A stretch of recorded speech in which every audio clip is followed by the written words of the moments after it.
A needle, a little tin, and a clock that's ticking way too fast.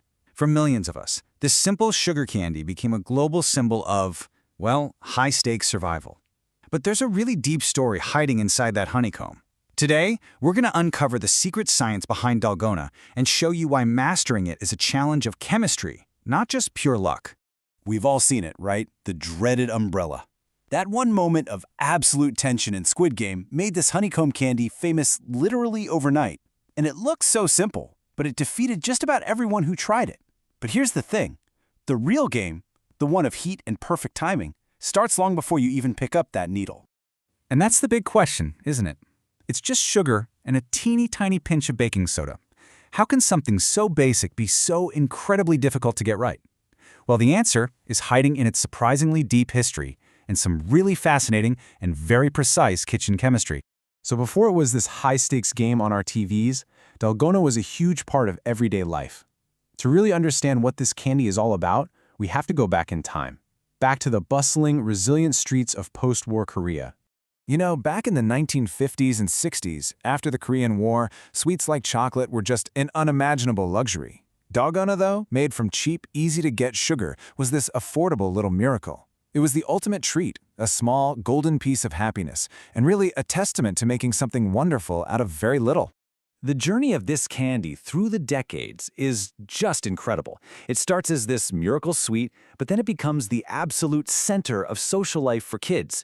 They'd all huddle around street vendors playing a game called Ppopgi, which literally just means to pick, where if you managed to carve out the shape perfectly, you'd win another one for free.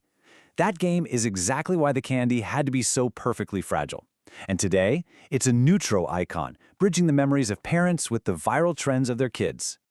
And that is the perfect segue into the science. That childhood game of Ppopgi was only possible because of the candy's super delicate, brittle structure. So let's pull back the curtain and peek at the chemistry. This is where we figure out why your Dalgona attempts might be turning out bitter, or sticky, or totally flat, and more importantly, how to fix it for good. Everything, and I mean everything, starts with one beautiful, lightning-fast process, caramelization. As soon as sugar hits about 160 degrees Celsius, that's 320 Fahrenheit, its molecules literally break apart and then rearrange themselves. This little chemical dance is what creates that signature toasty flavor and that gorgeous amber color. But trust me, it's a razor-thin line between perfectly caramelized and horribly burnt. Okay, this chart right here, this is your cheat sheet. This pinpoints the 3 moments where it all tends to go wrong. If your candy tastes bitter, you've gone too hot and burned the sugar. Simple as that. If it's sticky, it means you jumped the gun and didn't wait those few crucial seconds before pressing. And if it's just flat and dense, well, your chemical reaction with the baking soda didn't happen.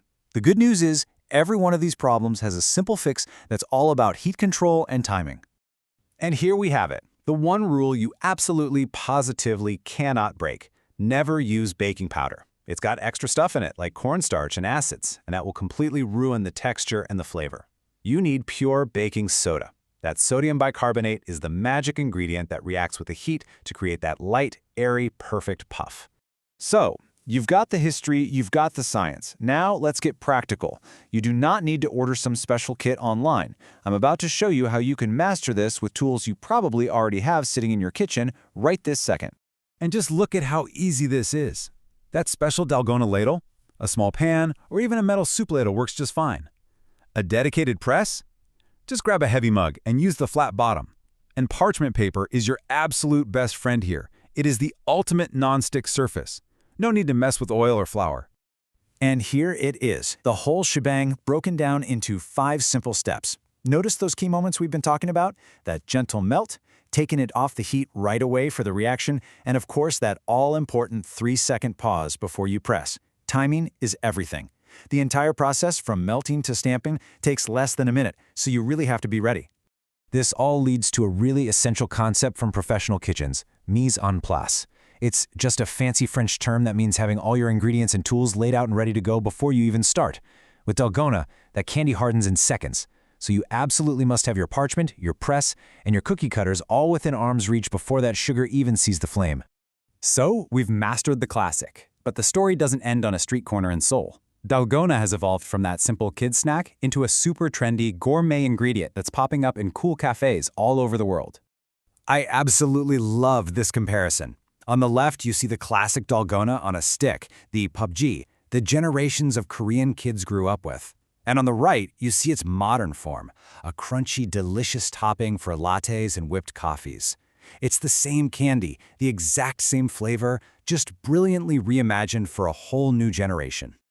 So what about all those broken pieces from your attempts at the challenge? Hey, don't you dare throw them away. They are culinary gold. Crush them over a latte for a sweet, crunchy surprise, melt them onto some buttered toast, or, and this is my personal favorite, pour a shot of hot espresso over vanilla ice cream that's topped with a Dalgona disc. It creates this instant, bubbling caramel sauce. It's incredible. When you think about it, Dalgona is so much more than just sugar. It's a story of hardship, of joy, community, and evolution, all baked into one fragile little honeycomb disc. It really got me thinking. Every culture has a candy like this, right? One that instantly takes you right back to your childhood. What's yours? Let us know down in the comments.